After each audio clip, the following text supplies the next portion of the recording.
Hey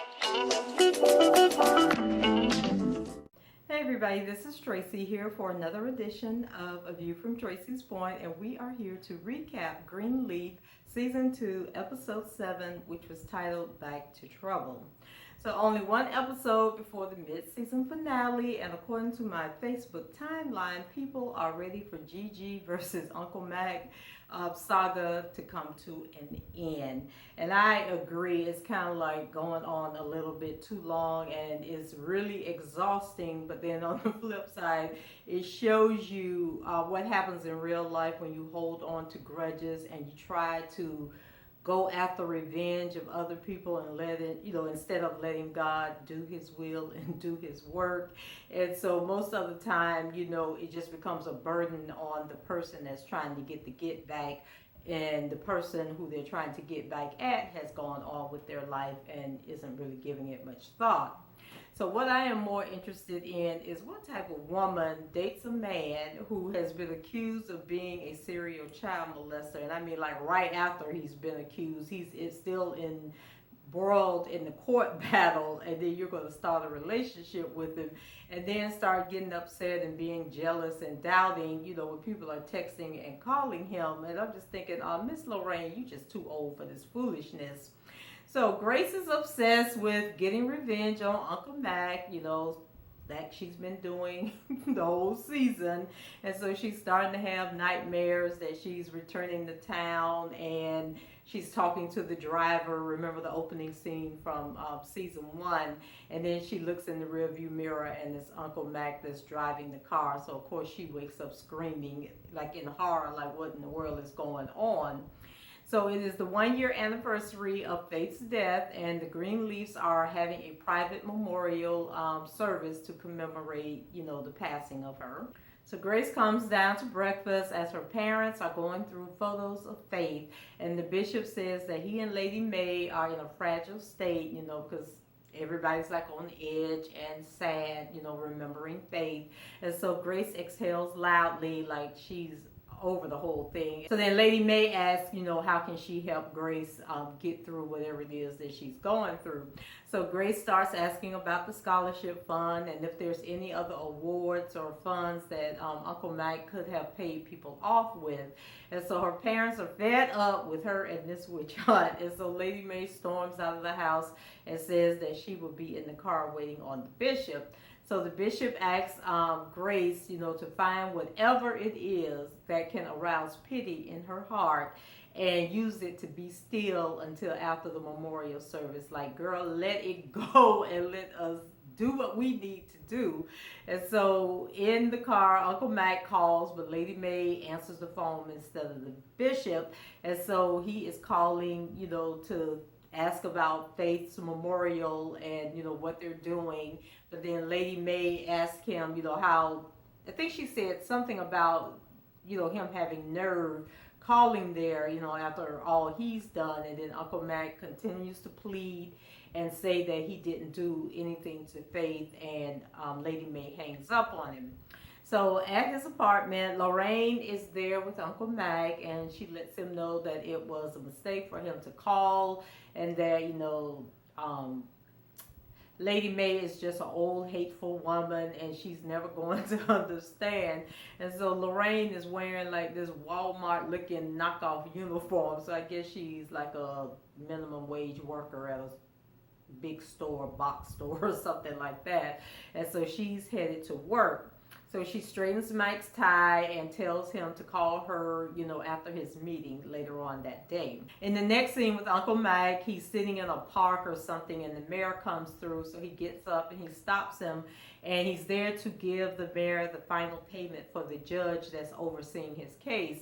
And so he also asks the mayor, once everything is resolved and he has no more legal issues hanging over his head, would the mayor give him a job? And so the mayor is like appalled that he would even consider asking him that. But Uncle Mac reminds him, that he's done a lot of favors for him and that he also knows a lot of things about the mayor. And so the mayor's like, okay, I'll see what I can do.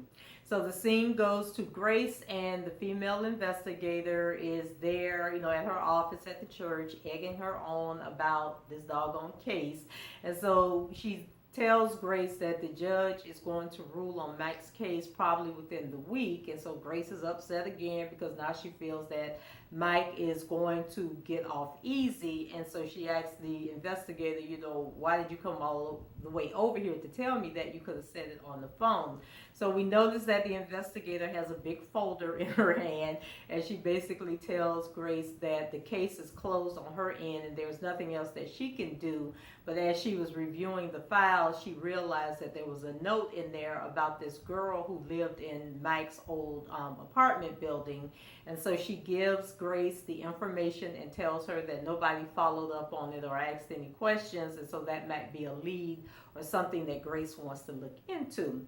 So Grace goes to the condos, and the lady, who works the security desk is basically telling her that she can't talk to her, that the owners of the building have told them not to talk to the police, not to talk to the media or anything. But then Grace, tells the lady that Mike molested her sister and that her sister ended up committing suicide, so it's the right thing to do for her to talk to her. So of course the lady gives in and tells her about Michaela, and that she knows that Michaela has spent time in Uncle Mike's apartment, but she didn't think anything of it because the mother had issues, and she just thought that Mike was being like a father figure to the girl. So she tells Grace that Michaela usually gets home from school around 4:30. So Grace ends up sitting in the lobby, and stalking the place out until Michaela comes home.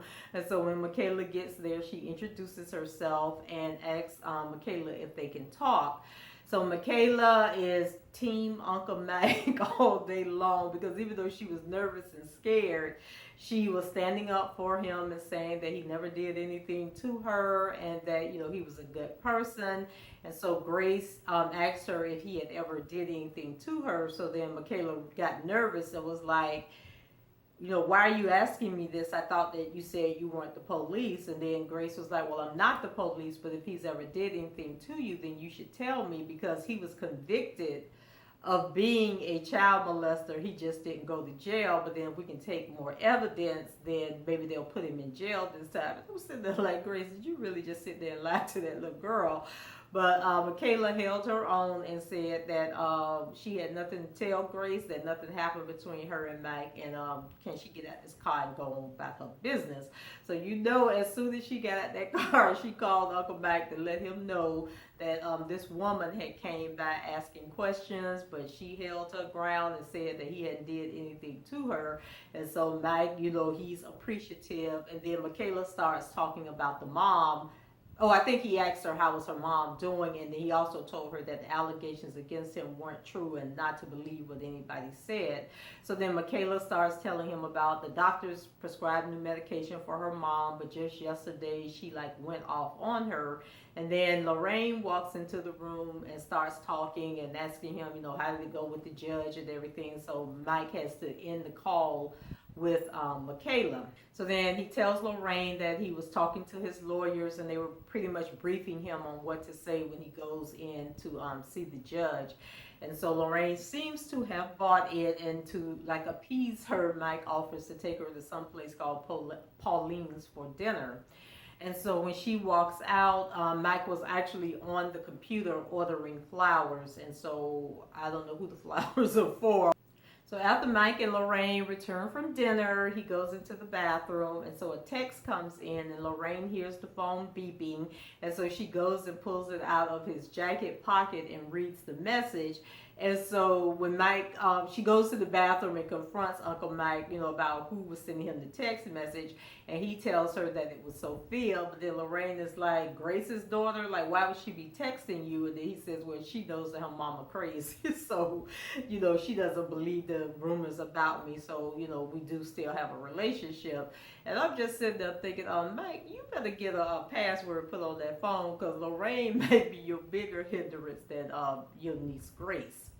So Basie Skanks and Jacob are in a meeting with Brittany, and Brittany is like the accountant, or she works in the finance department, but she's basically telling them that they can't afford the construction project with the delays, and that they need to start laying off the crews because they can't do any work, so it doesn't make any sense to keep paying them. But Skanks is like, no, we're not doing anything. The money's going to come from somewhere. Just give me time.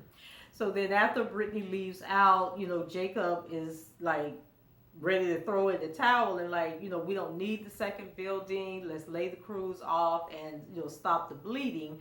But Skanks says that if Moses had gone back to God after the first tussle with Pharaoh and said he wanted to give up, where would we be today? So Jacob points out that Moses wasn't seeking revenge when he was going to battle with Pharaoh. And so Skanks says that he promised Jacob a church and that he is a man of his word and he plans to deliver that church. So Skanks has another poker game set up. Thinking these are first of all, there's a whole bunch of gambling going on, and second of all, this is high stakes gambling. Like, where are these men getting these tens of thousands of dollars to be playing in a poker game? And so Skanks, I don't know where they were at. Looked like it might have been like in a storeroom at the church or something. But anyway, when the men start to arrive, the mayor is one of them, and he lets Jacob know that he talked to Uncle Mike earlier in the day, and that Uncle Mike had asked him to help him get a job, and that he thinks he's going to go ahead and do it because it's the Christian thing to do. And then all of a sudden, Jacob just went ballistic on the man, grabbed him up by his jacket, and pretty much told him he was going to kick his ass if he gave Uncle Mike a job. And so the guy was like, oh my God, and so he was like, okay, brother, whatever. And so then he runs on off to join the poker game. So the game gets very, very intense, and Skanks thinks that he has won like over $100,000, but the guy he beat, actually, it would have been more than $100,000 because they had all the money on the table, after everybody had backed out and said that they couldn't put anything in. And then the guy put $100,000 in. So then Skanks met that $100,000. And then I think he upped it by a few thousand. I don't know, because I don't play poker. So I don't know how all this worked. All I know is there was a lot of damn money on that table. And so he puts out his cards and he thinks that he has whatever, a royal flush or a full house, whatever it was. He thought he had won that money, but then the guy had whatever the highest card hand is in poker, and so he took all the money. And then afterwards, Skanks was a little down, but he wasn't out, and then Jacob was like, what are you going to do? Like, was that the church money you were betting with? And Skanks let him know that it was the church money, but, you don't always win. But he's going to get that money back, plus the money that Jacob lost, and that everything, will be back on track and work out. But Jacob doesn't seem to be as convinced as Skanks is. So then we had like a scene with Charity and Kevin, and they are meeting with the lawyers to sign up on the divorce settlement. And he asked Charity, if she was happy now, and then Charity was looking kind of sad, and she says that no, she isn't happy. The bishop goes in to deliver a package to Charity, and it turns out to be a shipment of her CDs, and she is sad that the picture that they chose to use for the CD cover has, she's like standing in front of the lake where Faith drowned in. And so she's asking her dad, should she change the picture, because it was too painful. But he lets her know that she should keep the picture because it's symbolic of the future, and that, she should keep it and be proud of the job that she did. So as the bishop was preparing to leave, Charity gets up and she goes over to him, and she's talking like in this little girl voice. And she's like, Daddy, I'm divorced, and I don't understand, why it had to end this way. And so, like I said, she was sounding like a little girl, but he embraced her, unlike Grace, who all over the place, he embraced Charity, and he told her, the story about the flaws in the diamond is what makes it shine.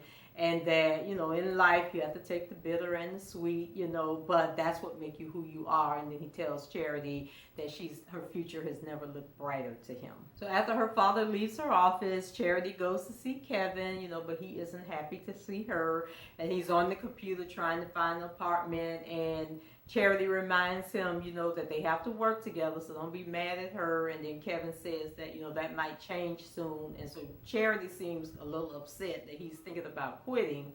But she was there to let him know that she wants him to come to the memorial, but Kevin says no, that's not going to happen. So then she turns to walk away, and he realizes that he hurt her feelings, so he apologizes, saying that he's having a bad day. And just like, okay, I understand the whole gay issue, but I really like Kevin and Charity together, and I wish they could work this out, but don't look like that's going to happen. So then Charity offered to let him watch Nathan at the house while they're out at the memorial service, and I guess they were going to do like a family dinner or something afterwards. So Kevin seemed to be happy about that and said that he'd be more than happy to do it. So then we have Lady May and the Bishop, and they're once again going through pictures of faith when Grace comes in after her meeting with Michaela. And so she is not in a good mood, and you can tell that she's been crying. And so Lady May said something to Grace, and Grace got flipped at the mouth. So Lady May got up and went up in her face. Okay, I know what it was. Grace said that she feels powerless, and Lady May asked her, what does she know about feeling powerless? And so she tells Grace that everything she's going through, she brought it upon herself. And she then tells her that she has no idea what anyone else is going through or has to deal with in their life. And so Lady May, put something in the atmosphere that she may not have meant to put into it, because she gets all caught up in her rant with Grace and tells Grace that she has no idea what faith, her or Mike's alleged victims had to endure. And then Grace looks at her with great indignation and was like, what the hell have you ever had to endure? So Lady May walks away and says, I guess nothing compared to you. And so she tells Grace to go on upstairs to her room and mope, and that's all she ever does, and that she's too empty to continue dealing with her tonight. So the scene ends with the Bishop, reflecting over what Lady May said to Grace about, having to endure something, and he's wondering, like, what the hell was she talking about, So then we have another scene where the Bishop and Lady May are in the bed, and Lady May is like all scratched out in the bed asleep, and the Bishop was sitting up reading his Bible, I think, and he looks over at Lady May, and you can tell once again he's trying to figure out what did she mean about, what she had to endure, and why did she include herself in the statement where she was talking about Faith and the other victims. So it's the day of the memorial, and Zora is getting too grown. Like, she talking to Carissa like she done lost her mind. And so Jacob is sitting at the table reflecting over, what transpired the night before with the poker game. And Carissa thinks that he's sad, because of the memorial. And so she asks him to tell her something, good about Faith. And then he shares a story about he was feeling down after a baseball game or something, and that Faith told him, that her big brother can do anything. And so Carissa says that she agrees with Faith, that Jacob can do anything, and that he puts his mind to. At the memorial, the Bishop gives a reflective message, and he says that they missed the signs with Faith, but what signs are they missing today, in each other? And that he says that doubts, resentment, sympathies unspoken, and dreams not met live with them every day. And, so he says the message from Faith should be that they can do better, because after they are gone, anything that they could have said and done, the opportunity has passed. So at the house, Kevin is watching baby Nathan when he sees Aaron sitting in his room watching a college basketball game. So he knocks on the door and asks him, can he join him? And, of course, Aaron's like, yeah, boo, you can come on in. So they're sitting on the sofa, and Kevin trying to take a peek at Aaron. And Aaron's taking a peek at Kevin. And I'm just like, I can't deal with this right now. I don't want to deal with this. So the show ends with the family walking back to the house after the memorial service. And Sophia goes over and tries to talk to Zora and apologize for the way that she acted the night of her party, but Zora, gives her the cold shoulder, so then Grace, walks up and catches up with Sophia, but she's just so into whatever she's going through that she can't even realize that Sophia and Zora, aren't as close as they used to be. So they finally make it back to the house, and they go inside, and Marisol has prepared dinner for the family. And Grace notices a bouquet of flowers have arrived. So she goes over and smells the flowers, and then she pulls out the card thinking that it was from Darlene or one of the families at the church. But when she opens it, she realizes that it is from Uncle Mac. And she hightailed it out of that house, and there was a security vehicle sitting in the driveway, and Grace just jumped in the damn vehicle and sped off. And then Sophia got up to see who the car was from, and then she opened it up and saw that it was from Uncle Mike, and then just closed it and put it back on the counter. And I'm just like, whew, Grace, Grace, Grace, Grace, Grace. Like, this thing is gonna drive you crazy. So hopefully she'll get some resolution in the mid-season finale next week, and we can move on to other issues when the show comes back for the rest of the season. So that's it for me, guys. Let me know what you thought by leaving your comments below. Rate the video and subscribe to the channel if you haven't done so already. And until the next time, I will talk to you guys later, and have a fabulous weekend. Bye-bye.